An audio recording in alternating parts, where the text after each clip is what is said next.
Hi everyone, I'm Nikki and I'm the leader of Group 4. Today we're going to be talking about coronavirus and specifically how it's affected our work. I'm sure that all of us can agree that it has had a big impact on the way that we live with our job and just in everyday life. Bree, if you want to start us off and tell us a little bit how it's affected you, go right ahead. All right. So at work, I'm hands-on with all of my kids. So with the new procedures that we've had to do, it breaks up how we run our sessions. So typically like I said, we're very hands-on. Now having to do a one-to-one session with a kid who is autistic is very hard because you're having to socially distance. Everybody knows that it's kind of still into allergy season. Everything is kind of like, oh, if he sneezes, like, oh, run away, but not really run away because you're still in the session. So having Bree, to make really a kid. quick, Mhm. what's your job? Sorry, we didn't. So I'm a behavior technician. Okay. So I work with kids with autism or any challenging behaviors that can impede their learning. And it gets very crazy. So to not be able to assist how I'm used to assisting and how my kids are used to me assisting them, it puts a gap in therapy. So a lot of my kids don't understand what's going on. In fact, some of my kids have contacted COVID and they've been out of therapy for so long. So it's like 3 weeks without behavior therapy, which is a part of their routine. They run strictly off a routine. So Wow. Yeah. it's kind of like breaking their routine, and it puts them in a space where now they're acting out, and it's not because of them, it's because of what's going on in their world. And that's one of the hardest things to get back on track, is when their world has been ruined or altered. You see it in their behavior. So I'm trying to day by day figure out ways to make their lives easier, while my life is kind of falling apart because I'm actually having to deal with COVID as well, because I have to come home to my family. Like I said, I work at a center, so there are different people there coming in and out. People are picking up their kids, dropping off their kids.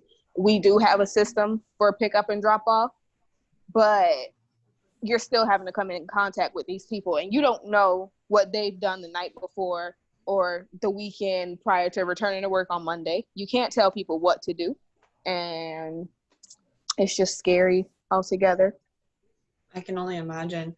Now, were you at all out of work because of COVID, or did you just have to cut back significantly? The very first like outbreak in Florida, like where they had the scare or whatever, Mm-hmm. I had the option to take furlough, or because I had been at my job for so long, I was the only RBT that had work available. So I was lucky at that point, but I only had the work available because one of the people in the department across from me, they hurt themselves severely. They can't work. So they put me in that position for like 3 weeks. It was terrible. But I did it because that was my only source of income at that point. Once that was over, that person returned, I was out of work for another week. Then they allowed us to go into homes of clients. That was terrible because I'm having to work with two boys that are brothers in one house, and that was like working with both of them for all 5 hours, and they were getting tired of me, like, oh, Miss Bree's been here all day long telling everybody what to do.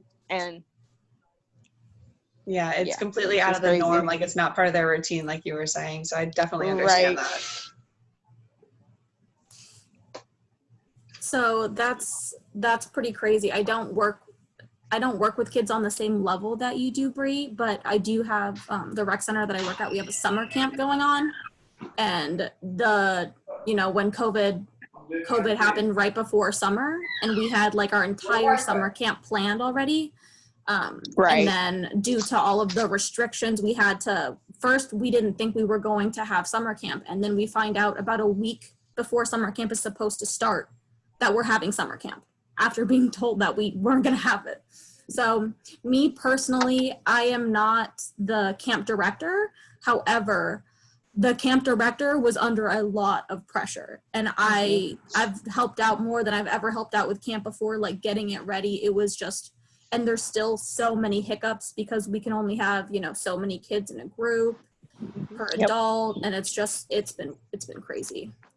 Yeah. I definitely see where you're coming from with that, because my supervisor was also under a lot of pressure, and she and I, like, because I was the only RBT there, and she's the supervisor, of course, so she's very in contact with everybody as much as she can be, and it caused us to kind of butt heads because everybody's just under pressure trying to make sure we're doing everything right. And like you said, there's only so many kids that can be in a classroom, and it's just a mess. It's a whole lot of stress for sure. I can only imagine with like special needs how much more stressful it could be. Very. Yeah. Has it affected you emotionally or physically? You find yourself more exhausted or more stressed out, more worried, sleeping less, eating less?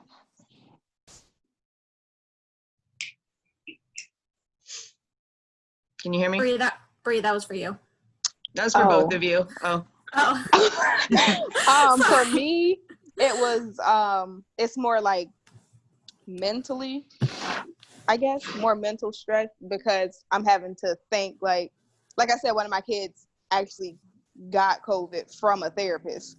So I actually worked with that kid. Mom's pissed. She actually, she wasn't too pissed because she, you know, she knew what to expect. Right. Is you have to deal with it. You can't run from it, really. But me, I was freaking out because every time somebody cough or sneeze, they coughing or sneezing on me. So I'm like, okay, I got to understand that this is a baby with autism. They don't know, like they can't help it. But at the same time, you know, finding out somebody has COVID and then having to go home to your family, it's like, okay, boom. Yeah. I could potentially pass COVID to my mom, my dad, my grandma. So that was kind of scary. So it was more mental for me, because physically I can do my job, like, in any kind of condition, because I've been doing it for so long. Yeah. Nikki, what summer camp do you work at? I work at the Long Center. It's right off of Belcher. There's, I think it's North Belcher, right? I'm really bad with directions, in all honesty. Okay, I'm directionally challenged too. Yeah, you're looking at me like I got a few heads. But no, mostly I mostly work the front desk at the Long Center because it's a rec center. Yeah. But I do help out with camp as needed, and I've been needed a lot. I can imagine. Summer camp, a lot more than the past years. And the bigger thing that I deal with besides camp is a big one, but since the what is it called? They decided that everybody had to wear masks out in public. That has been excruciating, telling every single person who comes in, and I'm sure you guys can agree with that. Every single person, you know, at first they freak out. They're like, why do I have to wear a mask? And then because we're a rec center, if you're working out, you don't have to wear a mask. But if you're coming in the building, you have to have a mask on. So just explaining that over and over and over again. Oh, I have to swim with a mask on? No, sir, you don't have to swim with a mask on. You have to, if you're not working out, you have to have the mask on. Yeah, so. I mean, logic. Yeah. Now, since I work in a restaurant, and I work in Hillsborough, so it's 100% mandatory in any public building or anything like that. People get mad at us, and they've been leaving like 1-star reviews. They've been calling corporate because we won't let them in the building without a mask on. Like, it's not our fault, it's the city, you know? And just ever since everything has started opening back up, people have just been so negative. Like, you have like those really, really good days and those really nice people that are like, I'm so sorry you were out of a job for 3 months, you know? But you know what? Here's a little extra, you know, like, you must have been hurting just like everybody else was, you know? Like, we couldn't really do anything. And then there's those people that get mad when we make them wear masks, and then they leave 1-star reviews, or they expect something free because of the inconvenience. You know, it's just a massive pain. When I was furloughed, Cheesecake Factory, before I was furloughed, they sent out a company-wide message basically saying that, you know what, we're going to go ahead and pay our employees like an average rate, whatever it was. I'm like, okay, so it's pretty great. Well, then a week goes by and my bosses are telling us like, oh yeah, it's still great. Like this is what they're going to be paying us. This, that, and the other, you know, they're going to pay us for a short amount of time if we close. Well, then we get this broadcast message on Hot Schedules again, which is like our scheduling.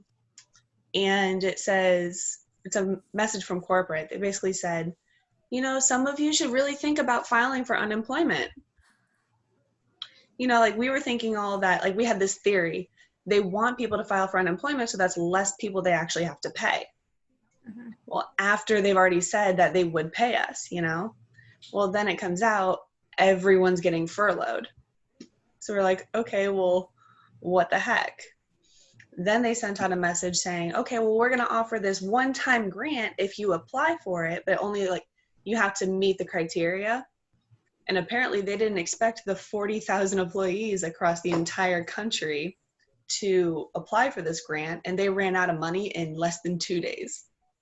They're still holding on to my application. They're like, when we get more money, well, we're just going to hold on to your application for that. And I'm just like, okay, awesome.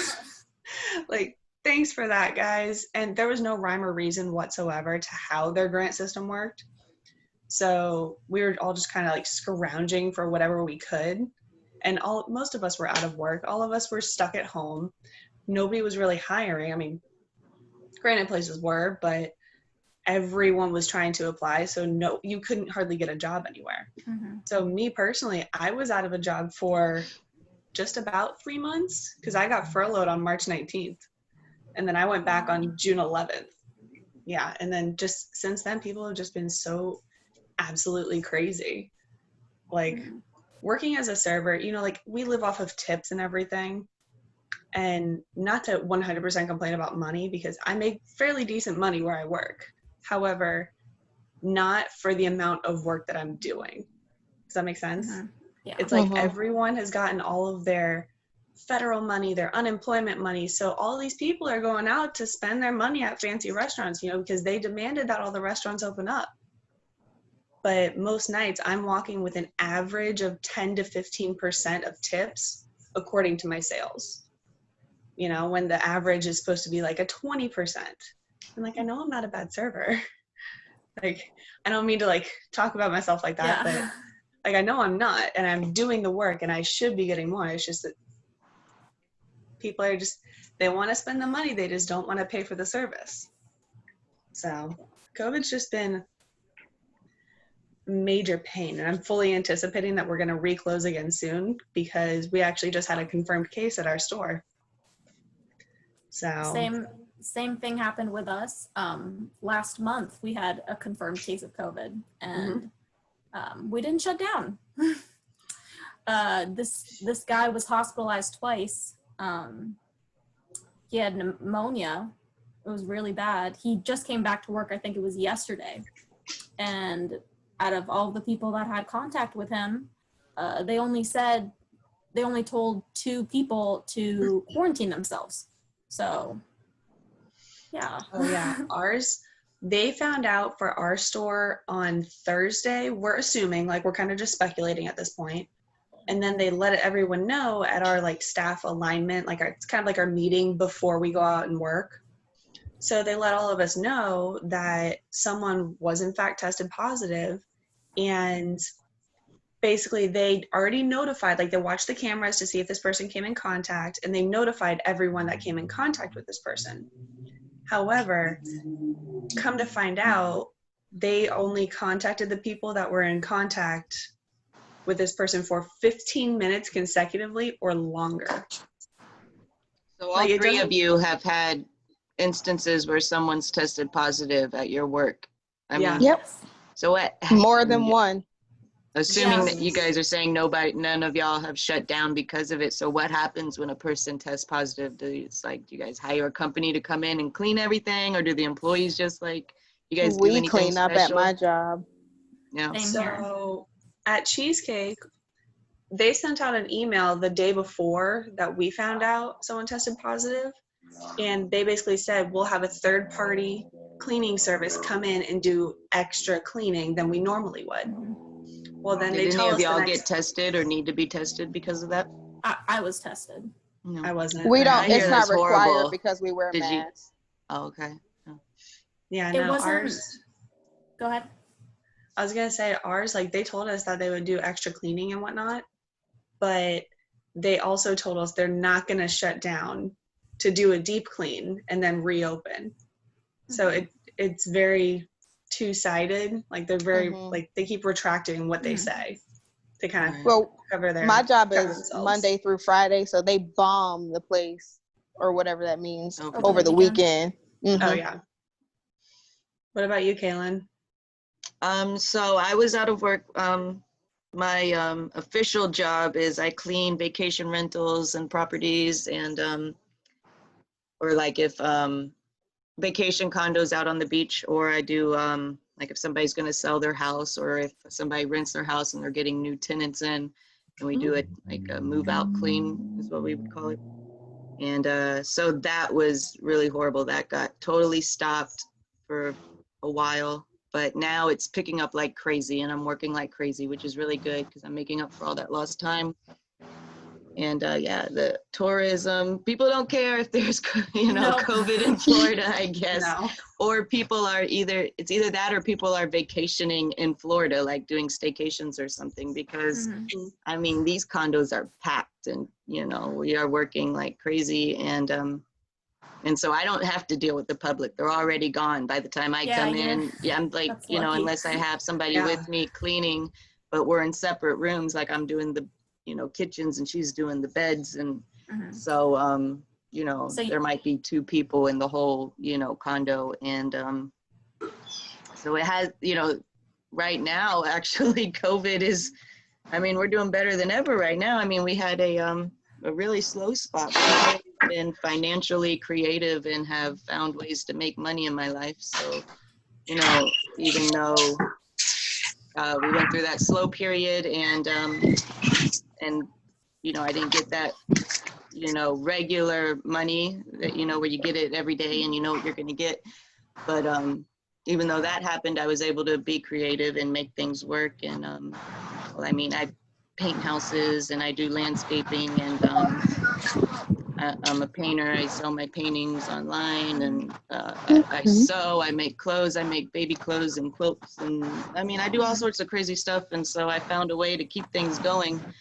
And then my husband, he has, he's Hey, disabled. Bree. Sorry, could you mute yourself, Bree? I hear a lot of outside noise. Thank And you. then my husband's permanently disabled. He has traumatic brain injury, so we get a disability check from for him, so that helps as well. That's, that wasn't ever affected in any way. But then I have 2 kids, and they were out of school. But since my husband's, disabled, he can stay home and watch them. So I know, like, some parents had to quit work because they couldn't send their kids to school. And a lot of parents are really nervous about that coming up. But I mean, it's summertime anyways, but they're going to have to, I don't know what they're going to do, if they're going to open the schools or not. My son goes to a private school, so they're not restrained as much as the public schools are, where it's like a county mandate where, like, all the public schools have to follow, so they can kind of do their own thing a little bit.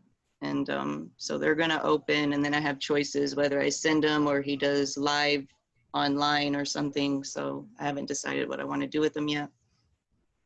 But yeah, so that's it. I think I just heard today actually that some schools are planning to reopen in the fall for the next school year, but only at like a lower capacity, and that they're Yeah. still required to wear masks. Like in New I York, heard- you can choose 2 days a week, or you can do online schooling, or I can't remember where like the kids will go either Monday and Wednesday, half the school, and then the other half will go Tuesday and Thursday, and then everybody does online on Friday. And so they're juggling different Right. ideas.